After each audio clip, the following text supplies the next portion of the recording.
ଗୋଟିଏ ଜଙ୍ଗଲରେ ବଗ ଓ ବିଲୁଆ ବହୁତ ସାଙ୍ଗ ଥିଲେ। ଦିନେ ବିଲୁଆର ଜନ୍ମଦିନ ଆସିଲା।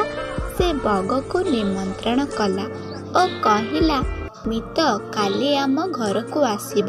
ମୁଁ ମାଂସ ତରକାରୀ କରିଥିବି, ଦୁହେଁ ମିଶି ଖାଇବା। ତା ପରଦିନ ବଗ ସଫା ସୁତୁରା ହୋଇ ଜନ୍ମଦିନ ପାଳନ ପାଇଁ ଫୁଲ ତୋଡ଼ାଟେ ଧରି ମିତ ଘରକୁ ଚାଲିଲା। ମିତ ଘରେ ଗୋଡ଼ ରଖିବା ମାତ୍ରେ ମାଂସ ବାସ୍ନାରେ ବଗକୁ ବହୁତ ଭୋକ କଲା। ସେ ମିତକୁ ଫୁଲ ତୋଡ଼ାଟି ଦେଇ ବଧେଇ ଜଣାଇଲା। ବିଲୁଆ କହିଲା, ମିତ ଆସ ଖାଇବା, ନହେଲେ ମାଂସ ତରକାରୀ ଥଣ୍ଡା ହୋଇଯିବ। ଦୁହେଁ ଖାଇବା ବସିଲେ। ବିଲୁଆ ଗୋଟିଏ ଥାଳିରେ ମାଂସ ତରକାରୀ ଆଣିଲା। ବଗର ଥଣ୍ଟ ଗୋଜିଆ, ସେ ଥାଳିରୁ ମାଂସ ଖାଇପାରିଲାନି। କିନ୍ତୁ ବିଲୁଆ ଚାଟି ଚାଟି ସବୁ ତରକାରୀ ଖାଇଦେଲା। ବଗ ଭାବିଲା, ରହରେ ବିଲୁଆ, ତତେ ଦେଉଛି ପାନେ। ସେ କହିଲା, ମିତ ମୋର କାଲି ଜନ୍ମଦିନ, ତମେ ଆମ ଘରକୁ ଆସିବ, ମୁଁ ମାଂସ ତରକାରୀ କରିଥିବି। ବିଲୁଆ ତା ପରଦିନ ବଗ ଘରକୁ ଫୁଲ ତୋଡ଼ା ନେଇଗଲା।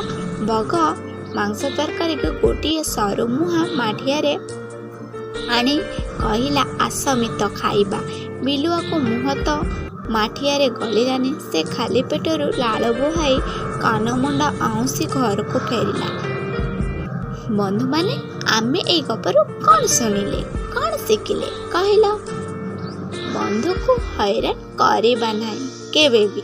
ବିଶେଷ କରି ବନ୍ଧୁମାନଙ୍କୁ ତ କେବେ ବି ହଇରାଣ କରିବାନି। କାହାକୁ ବି ହଇରାଣ କରିବା ଉଚିତ ନୁହେଁ।